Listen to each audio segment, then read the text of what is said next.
Okay, so let me try to paint this picture for you, because I've been thinking about this story a lot lately. The whole Levittown thing right after the war. It's 1953, maybe early 54, doesn't matter exactly. You pull up to this brand new street on Long Island. Everything looks identical. These Cape Cod houses lined up like somebody stamped them out with a cookie cutter. Potato fields not that long ago, now houses everywhere. You slide the key in, open the door, and right away that smell hits you. Fresh paint, raw wood, the kind of damp concrete slab smell from construction that hasn't fully dried out yet. Not bad, just new, really new. No more squeezing into some old city apartment where the walls are so thin you hear the neighbors fighting or the baby next door crying all night. This is yours, your own front door, your own lawn, even if it's tiny. People kept calling it the American dream, and standing there with the moving truck pulling away, it kind of felt like it, at least at first. They built these places insanely fast. William Levitt and his company treated it like an assembly line, same way Ford did cars. One crew does the foundation, next does framing, another plumbing, electrical. Boom, house up in days, not weeks or months. First Levittown started around 1947 on those old potato fields. By the early 50s, thousands of these homes filled up with young families, mostly veterans back from World War II, wanting a fresh start away from the city chaos. The GI Bill made it possible. Low down payments, sometimes nothing for vets, easy loans. A basic two-bedroom might cost around $7,000 or $8,000 back then. With the benefits, it felt almost affordable for a lot of guys who just wanted normal life again after the war. You walk through the rooms, and yeah, it's small, maybe 750 to 800 square feet total. No basement in the early models, just sitting straight on that concrete slab. But it has this radiant heating system built right into the floor. In winter, your feet stay warm. No cold drafts like in those old city rentals. 2 bedrooms, one for you and your husband, the other one empty for now, painted this soft yellow shade, just in case. Living room opens right into the dining area, nothing fancy, but it flows okay. And the kitchen, oh man, if you picked the pastel pink walls option, it really popped. Shiny new General Electric stuff, refrigerator, electric stove, even a Bendix washing machine tucked in there. Formica counters that feel smooth and modern under your fingers. After years of rationing during the war and squeezing by in cramped tenements, it honestly felt like the kitchen of tomorrow. You stand there, running your hand over it, just taking it in for a second. Outside, your own front lawn, not huge, but yours to mow and keep nice. Your husband is already talking about planting roses along the walkway and maybe putting up a simple carport for the new Chevrolet you're financing on monthly payments. The whole street lined with identical houses, young families everywhere. Guys who served overseas, wives in neat house dresses, kids chasing each other on sidewalks that still feel brand new. People wave when they drive by in their shiny cars. Gives you this sense of community, like you've all made it together somehow. Success, stability, the kind of life they showed in the magazines and newsreels. The moving truck finally leaves, and the excitement of that first day starts to settle. Boxes stacked everywhere, but the place is yours. You unpack a little, make the beds, try to picture what daily life is actually going to look like here, you know? Then morning comes. Your husband kisses you on the cheek around 6:30, grabs the lunch you packed in a brown paper bag, sandwich, an apple, maybe a thermos of coffee, and heads out the door to the family car. That's the only car, so once he's gone for his commute into the city, could be 20 miles, sometimes pushing 40, depending on traffic and those new parkways they're building. You're on foot. He disappears down the street lined with all those same houses, and suddenly everything goes really quiet, like dead quiet. You stand by the big window picture in the living room, watching the identical rooftops and lawns stretch out forever. The house feels empty, not in a terrible way right at first, but it hits you that you're here all day, alone with the new fridge humming and the walls still smelling like paint. The neighborhood has plenty of other young wives staying home, just like you. You see them out sometimes, pushing strollers or chatting over the fences. But it's not like the city, where you could walk to a corner store or bump into family or old friends on the sidewalk. No bustling streets out here. Everything needs a car, and the car is gone with him. You can walk over to a neighbor's if you need to borrow sugar or swap recipes, sure. A lot of women do that. You might chat while someone hangs laundry, though those covenants in the deeds say you're not supposed to let it flap out front too obviously. They wanted everything to look tidy, pastoral, like a perfect picture. Clotheslines had to be the umbrella kind in the backyard, and even then, not on Sundays, because that was supposed to be family day, rest day, no laundry showing. Conversations stay pretty light most of the time. Weather, how the kids are doing, maybe the price of milk at the store. Nobody really dives deep into feeling stuck or anything like that, at least not out loud in those early days. Hey, pause for a second. I think about that sometimes. All these women, many of whom worked in factories or offices during the war, suddenly back in these neat little boxes with modern appliances and lawns to tend. Was it really the dream they sold everyone, or did it come with its own kind of quiet pressure?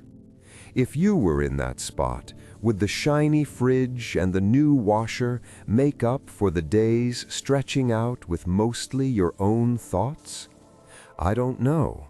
A lot of people still argue about it, even now. Some say the suburbs delivered exactly what was promised after the Depression and the war chaos.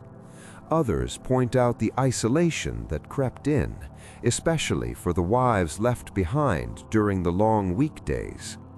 Data on that part is still debated. It's not like everybody wrote diaries about feeling trapped, but later books and historians brought it up a lot. Anyway, then there's the other thing everybody keeps bringing up, the baby. Your mother mentions it, your mother-in-law too, neighbors with 2 or 3 kids already running around their yards drop hints. Even the magazines on your coffee table, Ladies' Home Journal, Good Housekeeping, they're full of pictures of smiling moms with chubby babies in spotless kitchens. A house isn't really a home until it has children, that kind of line. Your second bedroom sits there, freshly painted soft yellow, waiting. Your husband brings it up casually one evening at dinner. Something like, "We should start thinking about filling that room soon." He says it nicely. He wants the whole picture, the nuclear family, maybe a station wagon later, backyard barbecues on weekends with the neighbors. You nod. Part of you does want that. The baby boom is in full swing after the war, millions of kids being born, birth rates jumping like crazy after 1945, and it feels like the natural next step for everyone around you. People were making up for lost time, I guess, after the depression and the fighting chaos. But some mornings, when you're alone in that modern kitchen, waiting for the percolator to finish gurgling and hissing, you feel this little quiet ache. The house is so new, so clean, so perfectly still. You spend the hours washing the few dishes, running the vacuum over the wall-to-wall carpet, which still feels like a real luxury after the old bare floors in the city, pulling weeds or watering the lawn that never seems to stop growing no matter what, and mostly waiting for the sound of his car pulling back in around 6 or 6:15. When he does get home, tired from the long drive and the day at work, you make sure the house looks just right and there's a hot meal ready. You greet him with a smile. That's how the days go. Nothing dramatic, just the routine settling in. So the days start blending together pretty quick after that first week. You wake up, make coffee Welcome home, in the dear. percolator. That thing has its own personality, I made your gurgling favorite, away. meatloaf. And then figure out what to do with the hours until your husband gets back. The house stays clean without much effort at first because it's all so new.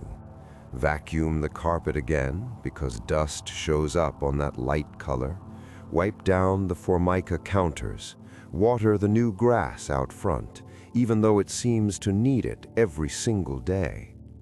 Most women in the neighborhood are in the same boat. Young, married, home all day. You see them pushing strollers or standing at the fence chatting. Sometimes you walk over to borrow a cup of sugar or ask for a recipe tip. The talks usually stay on safe ground. How the kids are sleeping, whether the milk prices went up again, if the weather will hold for the weekend. Nobody really says out loud, "Hey, this place feels kind of empty sometimes," at least not in the early days. I keep thinking about that part. During the war, a lot of these same women had jobs, riveting planes, keeping offices running, all of it. Then the guys come home, and suddenly the message everywhere is, go home, make the perfect nest, have babies. The magazines on your coffee table push it hard. Your home is your career now, that kind of thing. And the whole country was in the middle of the biggest baby boom anybody had ever seen. It wasn't just family nagging, the culture was leaning on it. Birth rates shot up, suburbs like Levittown filling up with young couples starting families fast. Your second bedroom just sits there, painted that soft yellow. Expansion attic too, ready if you need more space later. Your husband mentions it now and then, casual-like, over dinner. Something like, we ought to start thinking about filling that room. He's not pushing hard, he just pictures the full set. Kids playing in the yard, maybe trading the Chevy for a station wagon down the line. Barbecues on Saturdays with the neighbors. A lot of guys felt the same. They'd fought overseas, come back wanting normal life, stability, the whole package the GI Bill helped make possible. You nod. Part of you wants it too. Kids running around, the house feeling lived in. But some mornings, standing there waiting for the coffee to finish, there's this little It's a lovely quiet thought, feeling in your chest. The The place is so new, so perfect, hope so. so still. You wash the dishes, run the new Bendix washer if it's laundry day. That machine is loud as hell when it spins, but it beats scrubbing by hand like back in the apartment. Maybe pull a few weeds from the lawn, and you wait for the sound of the car pulling in.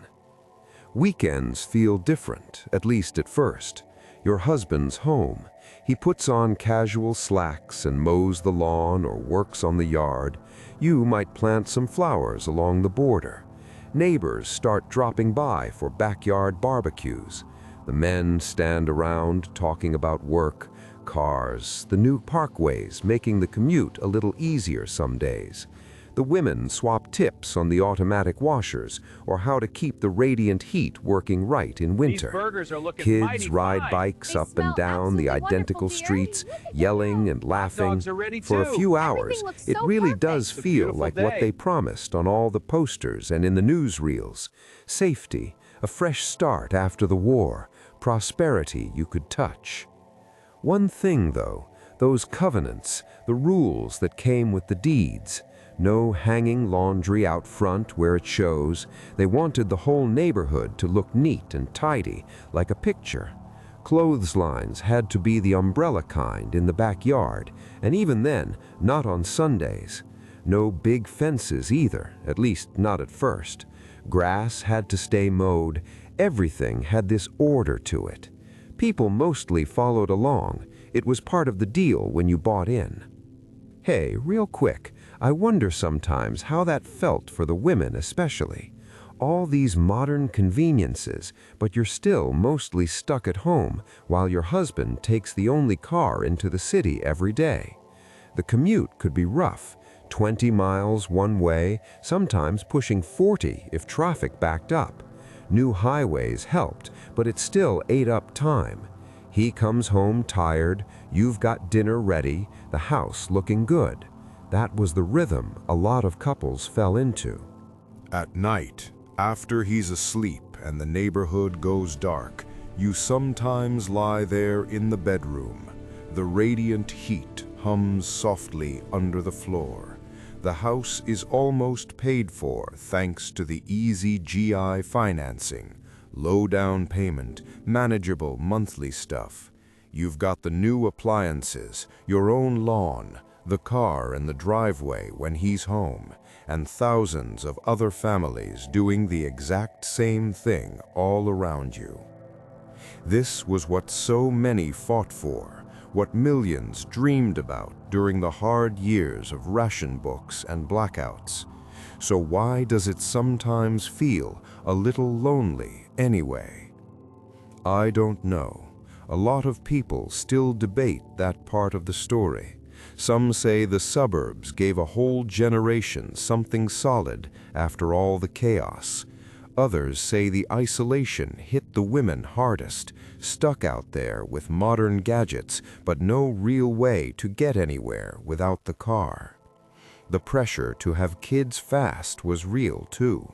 It wasn't just family nagging. The whole culture pushed it. Magazines, ads, even doctors sometimes. A house isn't a home until. Anyway, the weeks keep rolling. The grass keeps growing. The second bedroom stays empty for now, but the yellow paint looks brighter every time you walk past it. So the weeks turn into months pretty fast once you settle in. The grass out front stops being new and starts being something you actually have to fight with every Saturday. Your husband gets the mower going in his old work pants, sweat on his forehead, while you're out there with a trowel planting marigolds or whatever the seed packets at the hardware store said would look nice along the border. The neighbors do the same thing. You wave across the lawns. Somebody's kid rides by on a bike with playing cards clipped to the spokes so it sounds like a motorcycle. For a couple hours on the weekend, it really does feel like the picture they sold everybody. Families, fresh air, no more dodging traffic in the city. But the weekdays, they stretch. Coffee in the morning, dishes done by 9, maybe throw a load in the Bendix if it's laundry day. Then vacuum the carpet again because dust shows up no matter what. You might walk over to the lady 2 doors down and borrow an egg, or ask how she keeps her roses from getting those black spots. She'll tell you her trick, you'll nod, maybe trade a cookie recipe.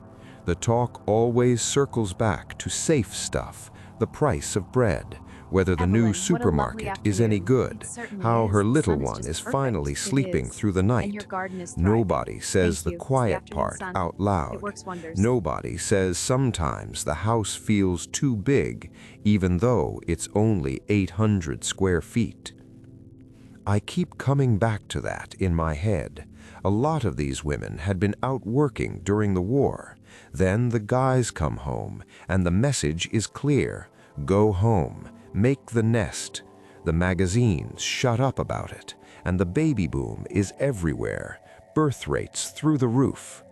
Your second bedroom is still sitting there, soft yellow walls, empty. Every time you walk past it to put away towels or whatever, it feels like it's watching you. Your husband brings it up again one night while he's eating the meatloaf you made. Not pushing, just casual. He says, "We should probably start thinking about that room." He's picturing the whole thing, kids in the yard, Sunday barbecues with paper plates and everybody laughing. A lot of the men felt that way. They'd been through the war, seen enough mess. They wanted the clean, normal American life the GI Bill was handing them. You smile and say, "Yeah, that sounds nice," and part of you means it. But another part of you, when you're alone in the kitchen waiting for the percolator to finish its bubbling, feels this little hollow spot right in the middle of your chest.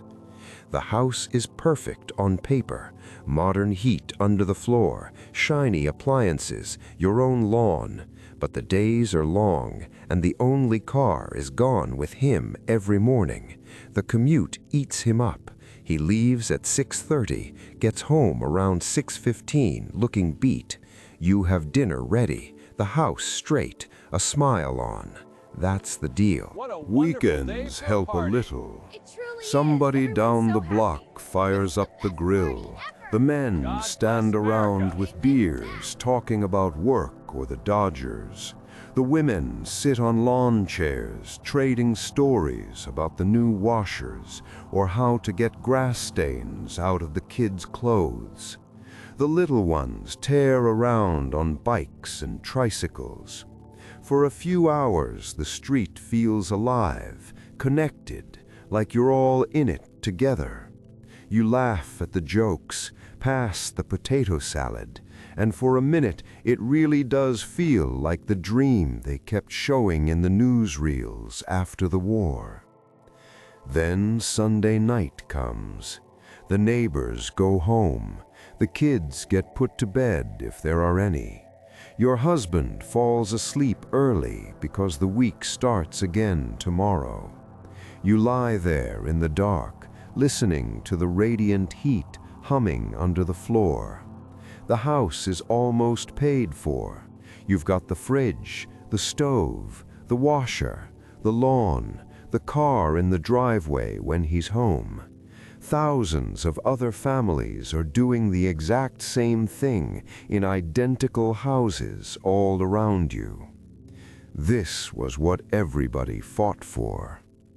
So why does the quiet sometimes feel heavier than it should? I don't know. Historians still argue about it. Some say the suburbs gave millions of families a real step up.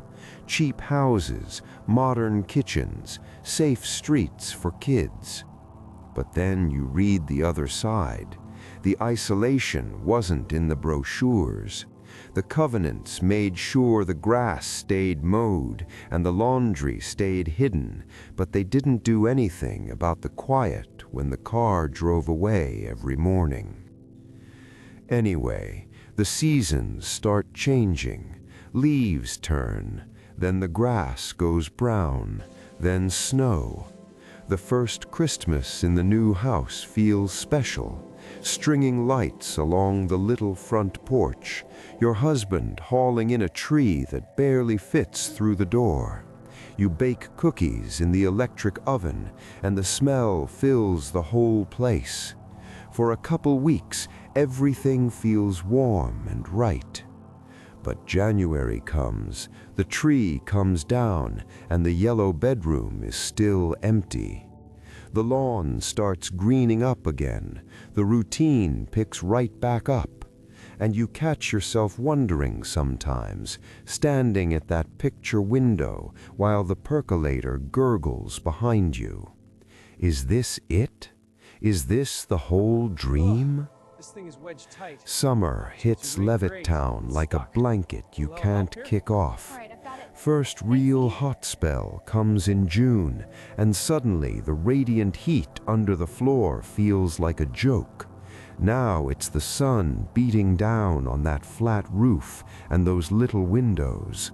No air conditioning in most of these early houses. You leave the windows open at night, hoping for a breeze, but the mosquitoes find their way in anyway. During the day, the lawn turns into your main enemy. It grows like crazy in the humidity. Your husband comes home, changes into old pants, and pushes the mower while sweat runs down his back. You're out there with him sometimes, pulling weeds or watering the marigolds that are already looking a little sad from the heat. The street gets louder in the summer, kids everywhere, tricycles on the sidewalks, somebody's hose spraying water so the little ones can run through it. You hear laughter and yelling until the streetlights come on. Neighbors fire up the grill more often now. Somebody down the block brings over a plate of deviled eggs. Another guy shows up with a six-pack of beer. The men stand around talking about the Dodgers or how the new parkway's supposed to cut commute time once it's finished. The women sit on folding chairs, fanning themselves with whatever's handy, swapping stories about which brand of iced tea mix actually tastes decent in this heat. You laugh along. You pass the potato salad. It feels good for a while. But then Monday morning comes again, and the car pulls out at 6:30 like always. The street goes quiet except for the cicadas. You're back inside with the percolator gurgling and the dishes from breakfast. The Bendix washer is running in the background, thumping away. You might walk over to the neighbor whose little boy is learning to ride a two-wheeler. She'll tell you she's expecting again, her third. She says it with this tired but happy smile, hand on her stomach. We figured, why wait? Everybody congratulates her. You smile too. But when you get back to your own kitchen, the yellow bedroom feels louder than the washer. Your husband mentions it again one sticky evening while he's eating the cold chicken you made earlier. Not pushing, just mentioning. That room's still empty. Might be nice to start filling it before it gets too hot to think straight. He's not being mean. He really believes it. Most of the guys did. They'd come back from the war wanting something solid, a wife, a house, kids running around the yard. The whole country was pushing the same message. Birth rates were through the roof after 1945. People called it the baby boom for a reason. You nod. You say something like, yeah, maybe soon, and part of you means it. But another part of you stands at the picture window later, watching the identical houses across the street turn orange in the sunset, and you feel that same little hollow spot again. The house is paid for, almost. The appliances are still shiny. The lawn is green because you water it every damn day. Everything looks exactly like the dream they sold on the posters and in the newsreels. But the car is gone. They're perfect. The days are long. The conversations over the fence never quite go deep enough to touch whatever this feeling is. I keep wondering about that part. A lot of historians say the suburbs gave millions of families a real step up after the Depression and the war. But then you read the other side, the women who later wrote about feeling trapped in these perfect boxes with nothing but the vacuum and their own thoughts for company. The isolation wasn't in the brochures. This part is still discussed a lot. Some see it as the start of bigger changes in how women thought about their roles, leading into the 1960s stuff. But back then, it was mostly quiet. Anyway, the summer keeps rolling. Fireflies come out at night. Kids catch them in jars. You sit on the front steps sometimes with a glass of iced tea, listening to the radios playing through open windows up and down the street. For a minute, it feels peaceful, connected even. Then your husband falls asleep early again, worn out from the commute and the heat. You lie there in the dark with the fan blowing warm air across the bed. The radiant heat is off now, but the house still hums with its own low sound. Fridge Hello, clicking Evelyn. on and Lovely off. day. It is. How are you Floorboards feeling? settling. The Wonderful, just a neighborhood bit slowly tired. going I can imagine. quiet. It must be exciting. The yellow It is. bedroom We're is so still ready. empty. And you catch yourself thinking, not for the first time, how long until that changes? Or does it? Fall comes in quick after that long summer. One day the lawns are still green and sticky with heat. The next, the leaves start turning, and you're out there raking them into piles before they even finish falling. Your husband gets home from the commute a little later now. The new parkway traffic gets worse when the rain starts. He pulls in around 6:30, sometimes closer to 7, smelling of damp wool and the city. You have dinner waiting, something warm like stew or the meatloaf he likes. He eats, talks a little about work, then falls asleep early again on the couch with the radio low. Thanksgiving is the first big holiday in the new house. You invite his parents and your sister who drove out from the city. The kitchen gets small real fast with everybody in it. You roast the turkey in the new electric oven. It comes out pretty good, even if the bird is bigger than the pan you bought. The men sit in the living room talking about the election and the price of gas. The women help in the kitchen, laughing about how the Bendix washer is a miracle, but still can't get grass stains out of kids' pants. For one afternoon, the house feels full, noisy, the way a home is supposed to feel. Kids run around the backyard kicking leaves. Somebody brings pie. Everybody says how lucky you are to have this nice new place. But after they leave and the dishes are done, the quiet comes back heavier than before. The yellow bedroom is still empty. Your mother-in-law mentioned it again while she was drying plates. You two aren't getting any younger, you know. She said it with a smile, like it was just friendly advice. Your husband laughed it off later, but you saw the look he gave the closed door when he walked past it that night. Winter hits harder than you expected. The radiant heat works great, but the house still gets drafty around the windows. Snow piles up on the little lawn, and your husband has to shovel the driveway before he leaves in the dark every morning. The commute turns into a nightmare some days. Icy parkways, cars sliding, him coming home with tense shoulders and salt on his shoes. You wait by the picture window longer than usual, listening for the car. When he finally pulls in, you try to make the house feel warm and normal, but you can tell some nights he's just too tired to talk much. The neighbors start announcing pregnancies left and right. The lady across the street is expecting her second. 2 doors down just had twins. It feels like every time you walk to borrow sugar, somebody is rubbing their belly and laughing about how the second bedroom is finally going to get used. The magazines on the coffee table keep pushing the same pictures. Happy moms, fat babies, spotless kitchens. Your home is your career now. You flip the pages and set them back down. One cold evening in December, your husband says it again while you're both sitting on the couch after dinner. The radio is playing soft Christmas music. Maybe next year we fill that room, huh? He says it gentle, like he's asking, not telling. You nod.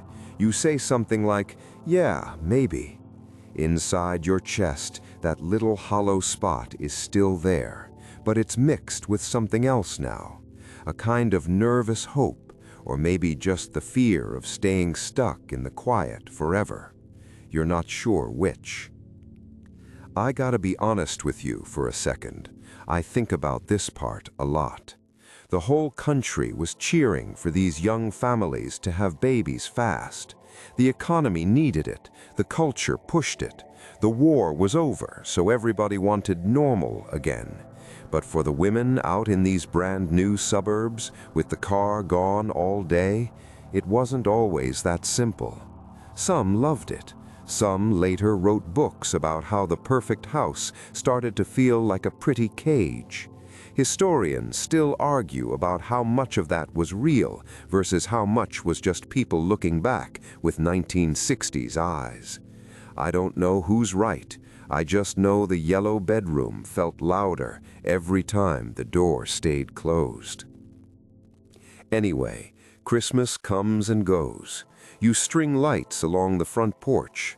The tree barely fits in the living room, but it smells good. For a couple weeks, the neighborhood glows at night, and everybody waves a little more.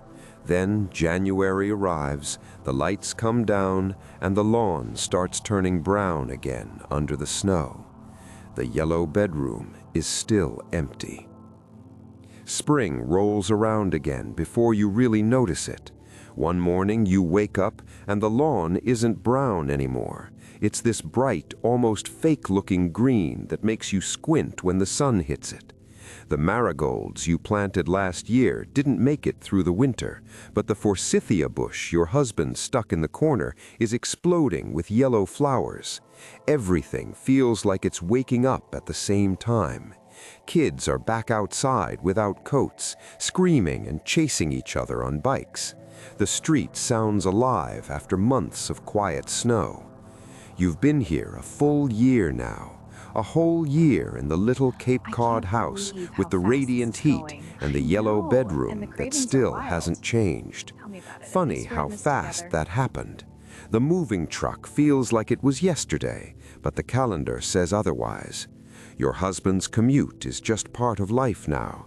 He leaves at 6:30, comes back around 6:15 or 6:30 depending on traffic, kisses your cheek, eats whatever you made, and falls asleep on the couch half the time.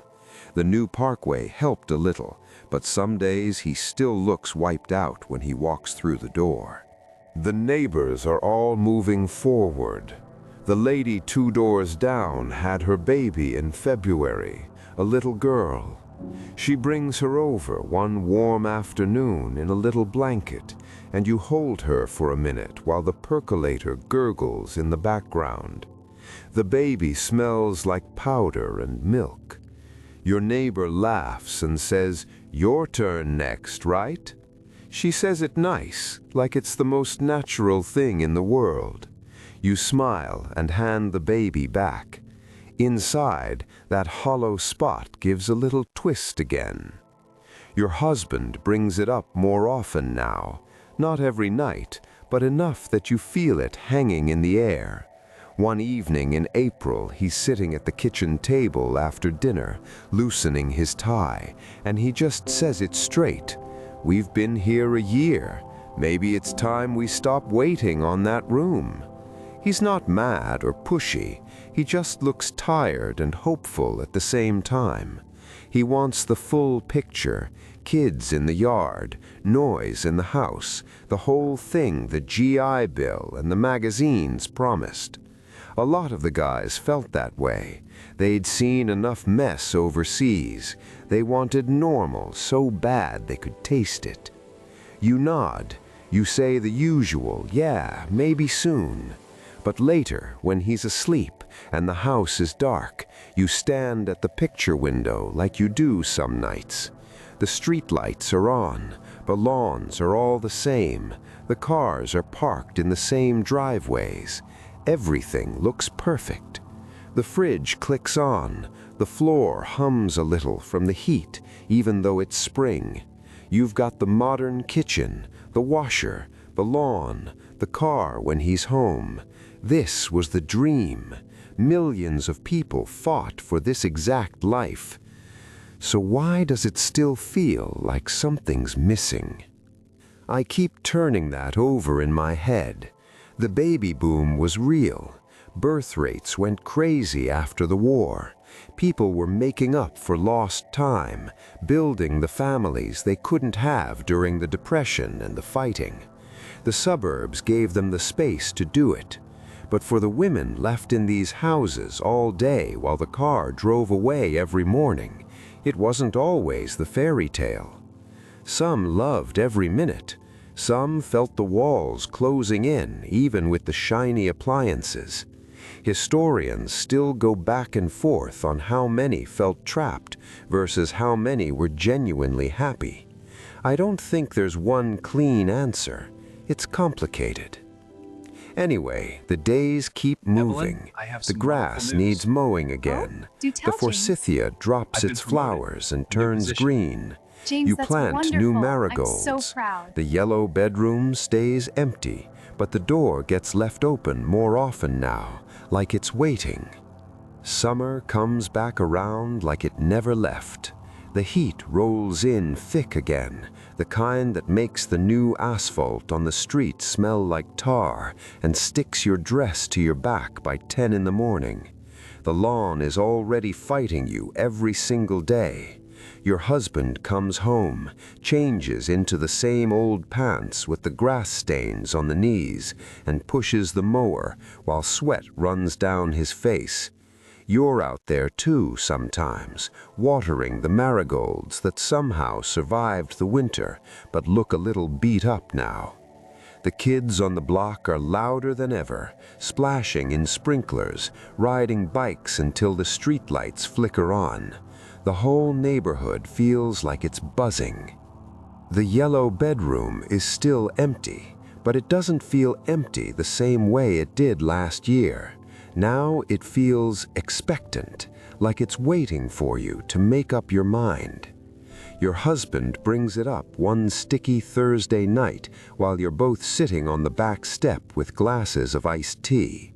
The radio is playing through the open window, some slow song. He wipes his forehead with the back of his hand and says it quieter than usual.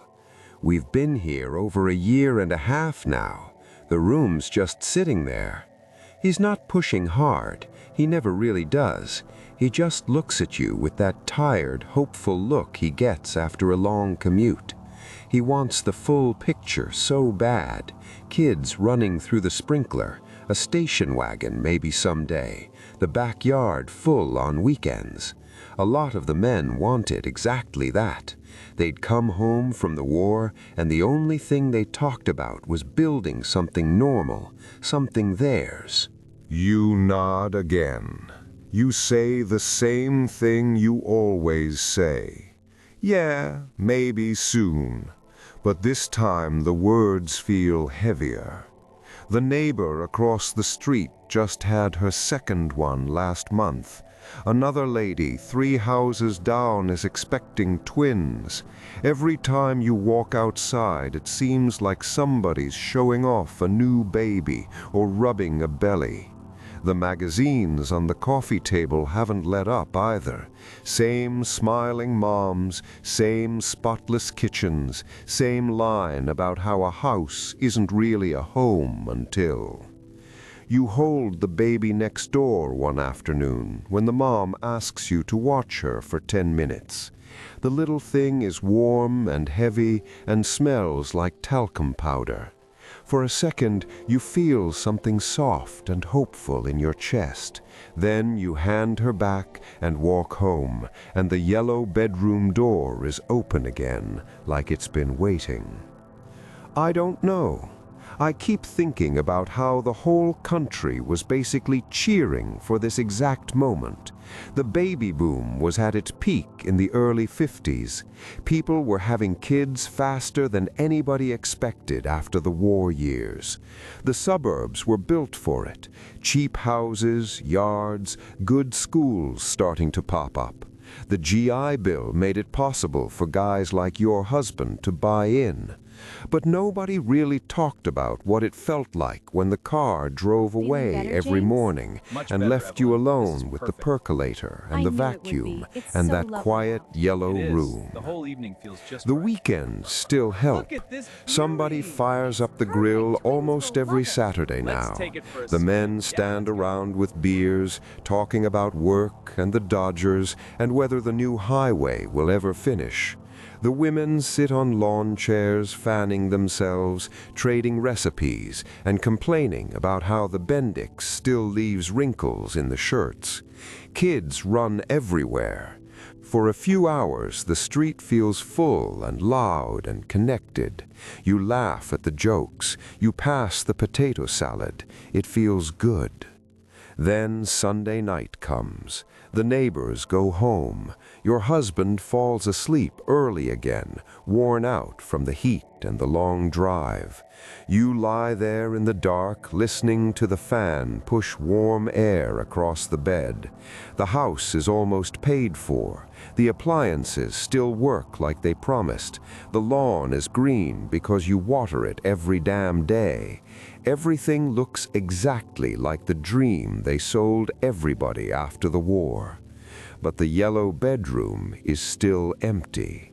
And you catch yourself standing at the picture window more and more, waiting for the car, wondering how much longer you're going to keep saying maybe soon before it stops feeling like a choice and starts feeling like the only thing left to do. The heat doesn't let up easy that second summer. It just sits on everything, thick and wet, like the whole neighborhood is breathing through a wet towel. You wake up earlier now, trying to get the laundry done before the sun really starts cooking the backyard. The Bendix thumps away while you stand at the sink peeling potatoes for dinner, the percolator already going behind you. Your husband's been coming home later some nights. The parkway construction is messing with traffic again. He walks in around 7, tie loose, shirt stuck to his back, and you can see the day sitting heavy on his shoulders before he even says hello. You still smile. You still have the plate ready. That part hasn't changed. The yellow bedroom door stays open more than it used to. You catch yourself walking past it 10 times a day, folding towels, putting away clean sheets, and every time you glance in there, the soft yellow walls seem a little brighter, like they're waiting for an answer you haven't quite given yet. One Thursday night he brings it up again, but this time it lands different. You're both on the back step after dinner, fan blowing through the screen door, cicadas going crazy in the grass. He's got a bottle of beer sweating in his hand, and he just says it plain. I've been thinking, maybe we don't wait James, anymore. you're exhausted. Is everything No all right? big speech, no pressure in his voice, just tired and hopeful all at once. He wants the kids in the yard, the noise, the station wagon someday, the whole picture he's been carrying since he came home from the war.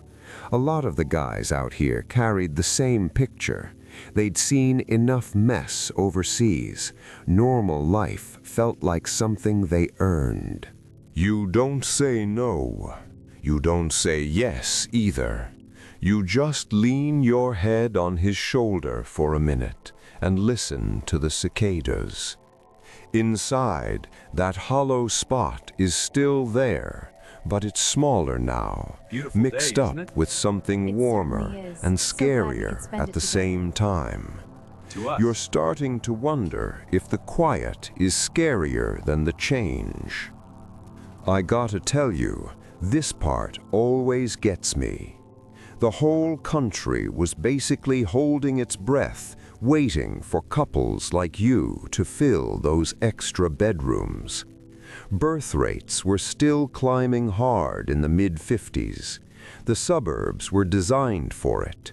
Cheap houses, yards, schools going up fast. The magazines kept showing the same smiling families. The neighbors kept having babies. It wasn't just family pressure, it was the air everybody breathed. But nobody really talked about what it felt like when you were the one standing in the kitchen alone every day, with the car gone and the yellow room staring at you. The weekends still save you a little. Somebody down the block throws another barbecue almost every Saturday now. The men gather around the grill, talking about the Dodgers' chances and whether Eisenhower's going to run again. The women sit in the lawn chairs, fanning themselves, swapping stories about which baby formula doesn't make the little ones spit up as much. Kids run wild through the sprinklers. For a few hours, the street feels loud and full, and exactly like the dream they kept showing in the newsreels after the war. You laugh at the jokes, you pass the potato salad, you hold somebody's new baby when they hand it to you. And for those few hours, it really does feel right. Then Sunday night comes. The neighbors go home. Your husband falls asleep early again, wiped out from the heat and the long drive. You lie there in the dark, with the fan pushing warm air across the sheets. The house is still almost paid for. The appliances still work like they promised. The lawn is still green because you water it every single day. But the yellow bedroom isn't empty in your head anymore. It's starting to feel possible. You catch yourself standing at the picture window longer than usual the next morning, waiting for the car to disappear down the street, wondering how much longer you're going to keep the door closed on that room before you finally open it all the way. Late summer starts slipping into fall again, and you feel it in the air before you see it. The mornings get a little cooler, the cicadas quiet down, and that bright green lawn starts looking a little tired. You're out there one Saturday, raking the first fallen leaves, when your husband comes behind you, puts his hand on your shoulder, and says it again, softer this time. I think we should stop waiting. He doesn't push. He never really does. He just stands there with that same tired, hopeful look, the one that says he's been carrying this picture in his head since the day he got off the ship after the war. You take a breath, look at the rake in your hands, and finally nod. Okay, you say, let's do it. That's it.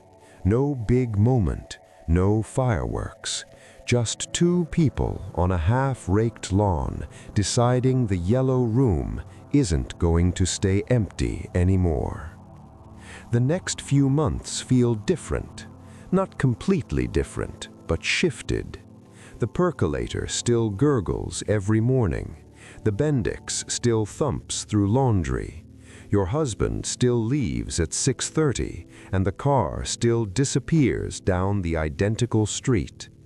But now there's this quiet little secret growing inside you that makes the days feel fuller even when the house is quiet. You don't tell many people at first, just a couple of the closest neighbors when you start feeling the tiredness hit harder than usual.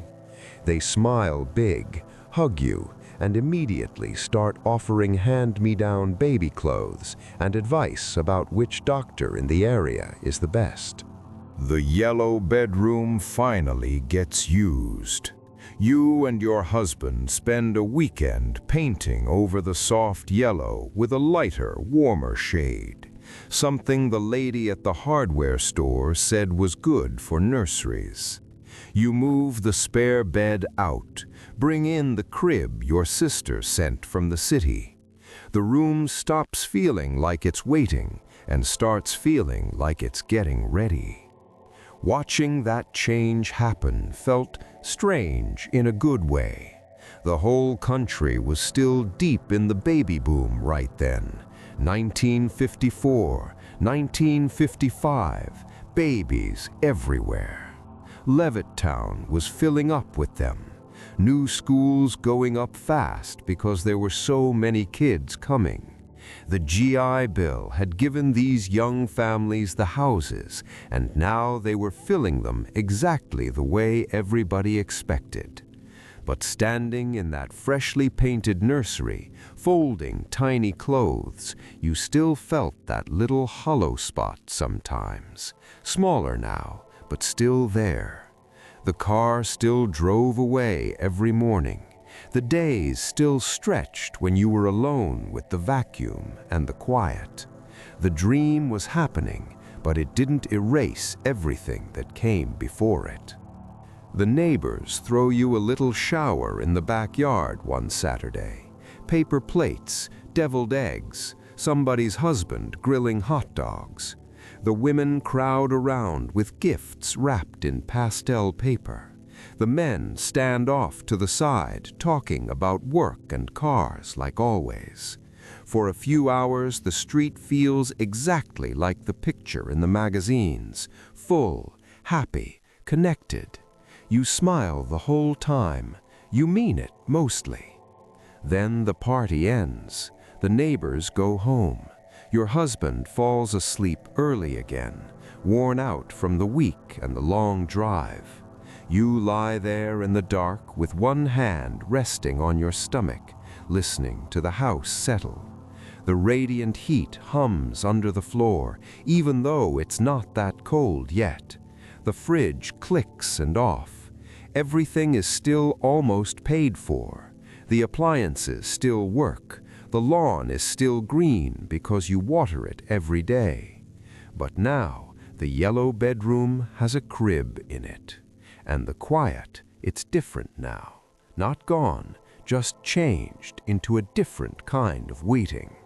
You catch yourself standing at the picture window some mornings, hand on your belly, watching the car disappear down the street, wondering what the days are going to feel like once there's actually a little person in that room making noise. The waiting months go by slower than you thought they would. Mornings still start the same. Percolator gurgling, dishes from breakfast, your husband kissing your cheek and heading out with the lunch bag. But now you move a little slower. Your back aches from the extra weight, and some days you just sit at the kitchen table with a cup of tea and rest your hand on your belly, feeling the little kicks that still feel like a surprise every single time. The yellow room is ready, crib made up, tiny clothes folded in the dresser, a soft blanket your mother sent from the city. You walk past it 10 times a day, and every time it feels less like an empty space and more like it's holding its breath right along with you. Labor hits on a cold night in early March. Your husband drives you to the hospital in the Chevy. Both of you quiet the whole way, except for the times you have to breathe through the contractions. The doctors and nurses are kind but brisk. This is the baby boom after all, and they've seen a lot of young Levittown couples coming through those doors. When it's over and they hand you your daughter wrapped tight in a hospital blanket, something inside you shifts for real. She's small and loud and perfect, and for the first time, the house you've been living in finally feels like it's got a heartbeat of its own. Bringing her home is a whole production. Neighbors line the sidewalk with little gifts and casseroles. Your husband carries her in like she's made of glass. You walk behind him slow, still sore, smiling at everybody waving from their lawns. For a couple of weeks, the street feels extra warm. People stop by with more food, more advice, more, "Oh, she looks just like you," comments. The women crowd around the crib in the yellow room and coo. The men slap your husband on the back and joke about how the commute's about to get a lot more expensive with diapers and formula. But after the first rush passes, the days settle back into their old shape pretty quick. Your husband still leaves at 6:30. The car still disappears down the identical street. You're still the one home all day. Only now there's a baby in the yellow room who needs feeding every few hours, who cries when she's wet, who wants to be held when the house gets too quiet. The Bendix washer runs twice as much. The vacuum still goes over the carpet because babies make mess even when they're tiny. You learn to do everything one-handed while rocking her on your hip. Some afternoons you stand at the picture window with her against your shoulder, both of you looking out at the same lawns and rooftops, and the quiet doesn't feel quite as heavy anymore. But it's still there, just wearing a different face now. This part always hits different when I think about it. The baby boom was rolling full speed in the mid-50s. Houses like yours were filling up exactly the way the builders and the government and the magazines wanted. Levittown was turning into one big nursery almost overnight. But the rhythm for the women didn't really change. The car still left every morning. The long weekdays were still long. Only now the quiet had a baby in it. Your husband comes home tired as ever, but he lights up when he sees her. He holds her careful, talks to her in that low voice he uses when he's half asleep. Weekends are better now. He mows the lawn while you sit on the step with the baby, neighbors stopping by to peek at her. For a few hours, the street feels full and loud, and exactly like the dream they kept selling everybody. Then Sunday night rolls around again. The neighbors go home. Your husband falls asleep early, worn out from the week and the drive. You sit in the yellow room feeding her one last time before bed, the little lamp casting a warm circle on the wall. The house is still almost paid for. The appliances still hum along. The lawn is still green because you water it every day. But now there's a baby in the yellow room. And the quiet, it's softer, sweeter even, but it's not gone. You catch yourself wondering sometimes, rocking her in the dark, whether this is the part where the dream finally feels complete, or whether it just changed shape again, the way everything out here seems to. The first year with her goes by in this strange blur that somehow still feels slow at the same time. Mornings start earlier now. She wakes up hungry around 5:30, and you're already up feeding her before the percolator even starts its morning gurgle. Your husband kisses you both on the cheek, grabs his lunch bag, and heads out the door at 6:30 like clockwork. The car disappears down the street the same way it always has. Some days you stand at the picture window with her on your shoulder, both of you watching the identical rooftops until the car is gone and the house settles back into its quiet rhythm again. Only now, the quiet has a different sound. Little coos, the creak of the crib when she rolls over, the soft thump of the Bendix washer running twice as often because everything gets spit up on or leaked through. The yellow room isn't yellow anymore. You repainted it a pale green last month, but it's full now. Diapers stacked on the dresser, a rattle on the floor, tiny clothes folded everywhere. You learn to do dishes one-handed while she's in the little bouncer seat on the counter. You learn to vacuum around nap time so you don't wake her. The lawn still needs mowing every Saturday. The marigolds still fight the heat, but now there's a baby on your hip while you water them. Your husband lights up when he walks through the door. He's tired from the commute. The parkway still backs up some evenings, but he takes her right away, holds her against his chest in that careful way he has, and talks to her about his day like she understands every word. Weekends feel fuller. Neighbors stop by more often just to see her. The backyard barbecues have a new center of attention now. Somebody's always passing her around, while the men stand at the grill and the women sit in the lawn chairs comparing notes on teething and sleep schedules. For a few hours, the street feels loud and busy and exactly like the picture they kept painting in all those magazines. But Monday morning always comes. The car leaves. The house gets quiet again, except for the baby sounds, and you still catch yourself standing at that same picture window sometimes, rocking her, wondering if this is the part where everything finally clicks into place, or if the quiet just learned how to wear a smaller, louder mask.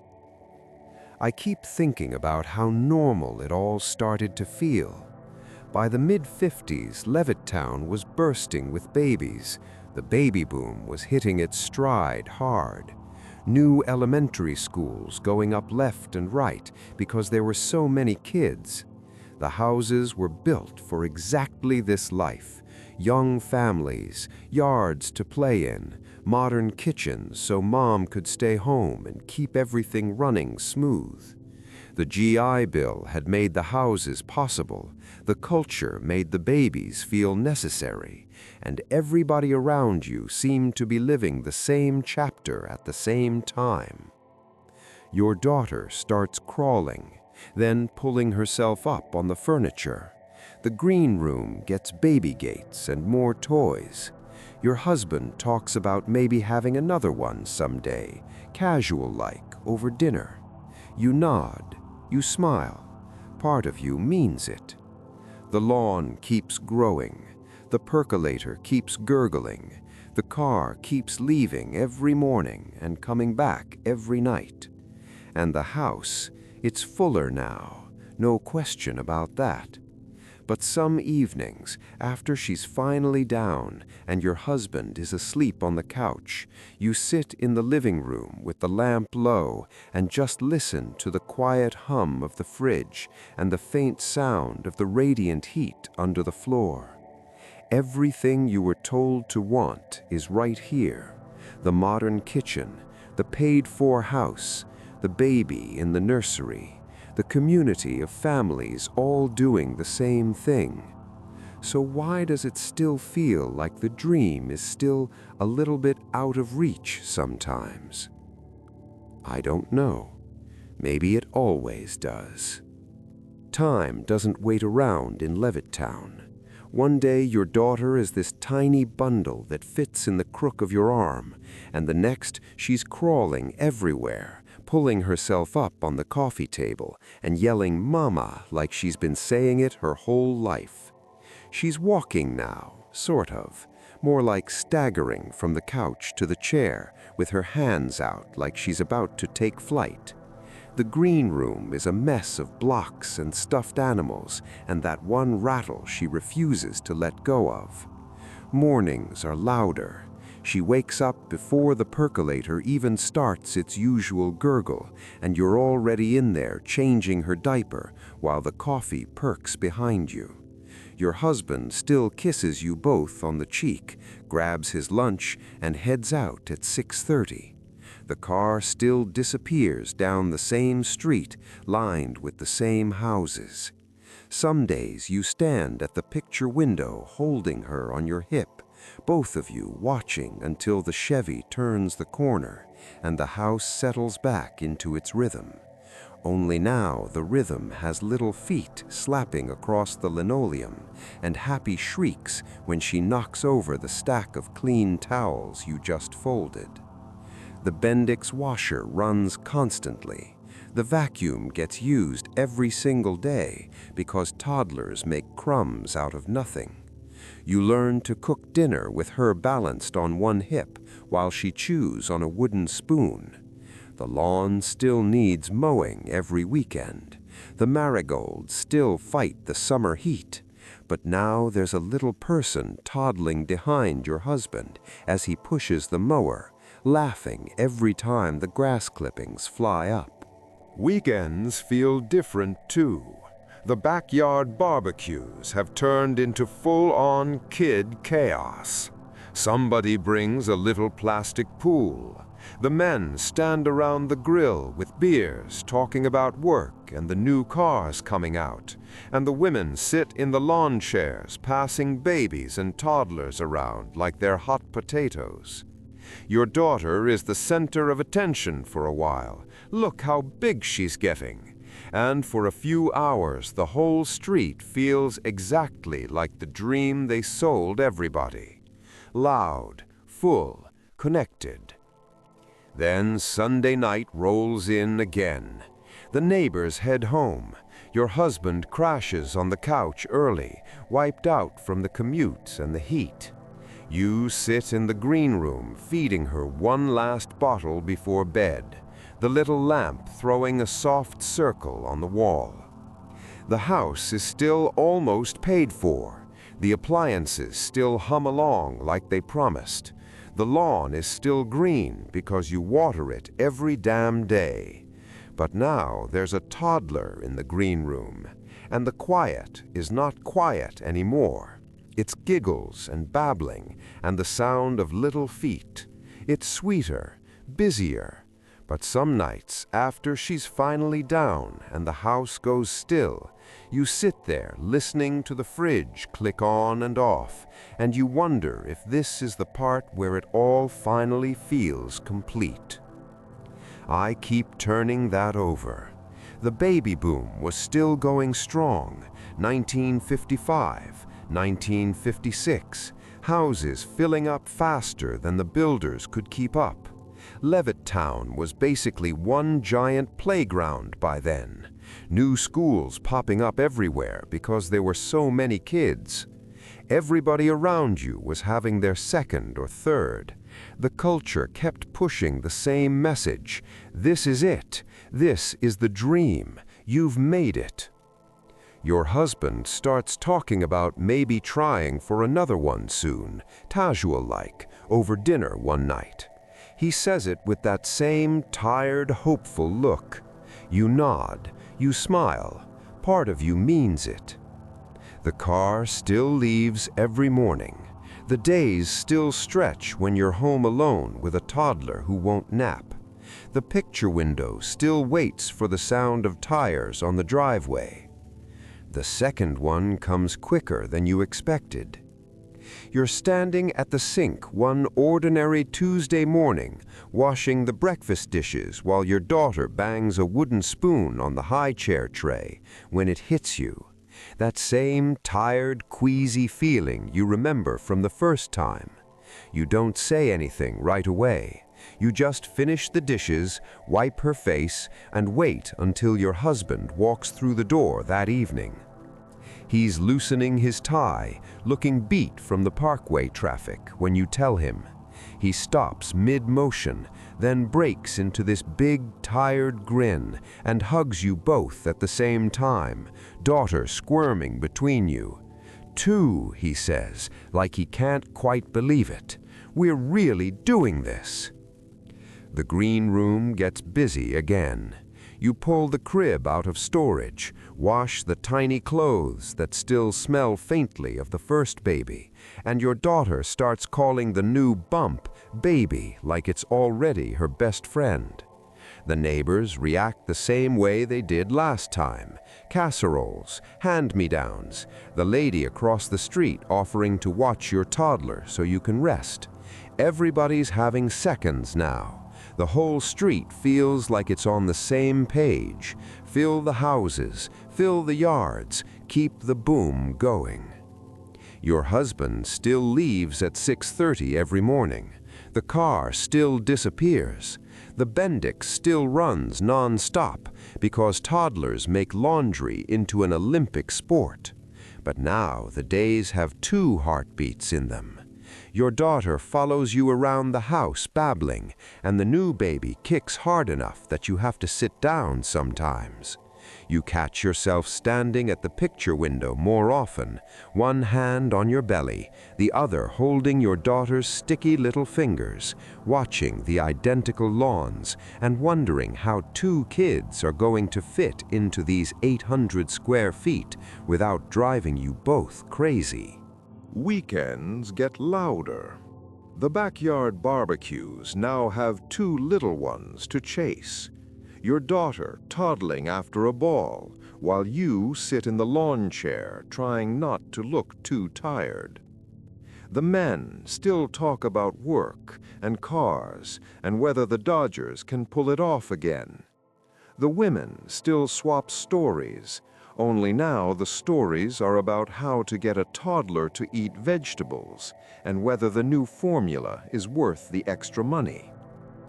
For a few hours, everything feels full and noisy and exactly like the picture in the magazines. Then Sunday night comes, your husband falls asleep early, and you sit in the green room feeding your daughter her bedtime bottle while the baby kicks inside you. The house hums the same low hum it always has.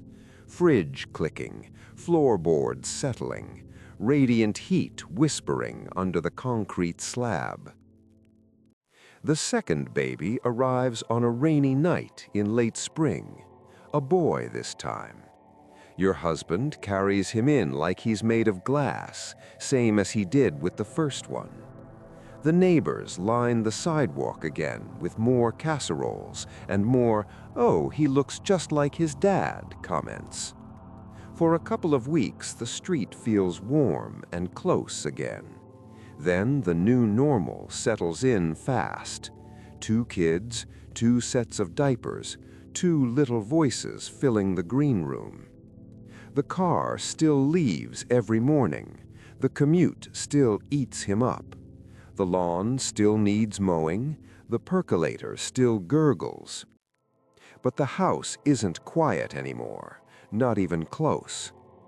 Some evenings, after both kids are finally down and your husband is asleep on the couch, you sit at the kitchen table with a cup of tea that's gone cold and just listen to the sounds drifting down the hall.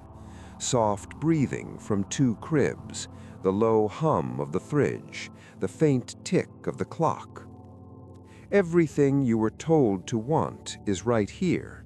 The modern kitchen, the almost paid-for house, the 2 kids, the community of families all doing the exact same thing. And yet some nights you still catch yourself wondering, is this the finished picture, or is it just the next chapter of the same long, quiet story? The lawn keeps growing, the percolator keeps going, the car keeps coming and going. And the house, it's fuller now, no doubt about that. But yeah, I don't know. It just keeps rolling like that, year after year. The kids get bigger, the routines shift a little, but the street stays the same, the houses stay the same, and you're still there wondering sometimes if this is exactly what everybody signed up for, or if there's more to it that nobody talked about back then. Yeah, that Levittown thing has been looping in my head again lately. No idea why, it won't leave me alone. Post-war houses all lined up like someone stamped them out. Fresh paint, little lawns, dads driving off to the plant or the office every morning. Moms left behind with the new fridge and the quiet. Looked pretty good in the pictures. Car pulls out, engine sound fades. Then it's just you and the house. You wipe the same counter 3 times, fold towels that are already folded. Kids fighting over a toy in the back room. You make lunch at 10:30 because your hands feel useless otherwise. It's not like anything's wrong. That's the part that gets under your skin. You catch yourself at the kitchen window again, mug in your hand, going cold. All those identical roofs going on forever down the street. The thought slips in quick. This? Really? And you shove it away fast. Feels wrong to even let it sit there. I mean, I wasn't born then, so I'm just piecing stuff together from what I've read. Some people call it the big win after the war. Steady paychecks, roofs over heads, kids with bikes. Others say it buried things. I don't know. The days just kind of repeated. Laundry on Monday, vacuum, grocery run, shoes piling up by the door. Someone always needs dropping off or picking up. You wave at the neighbor across the fence. She waves back. Same time tomorrow, probably.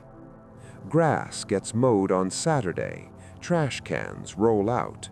Driveway empty again by 8. And somehow, you're back at that window. There was this one story that stuck.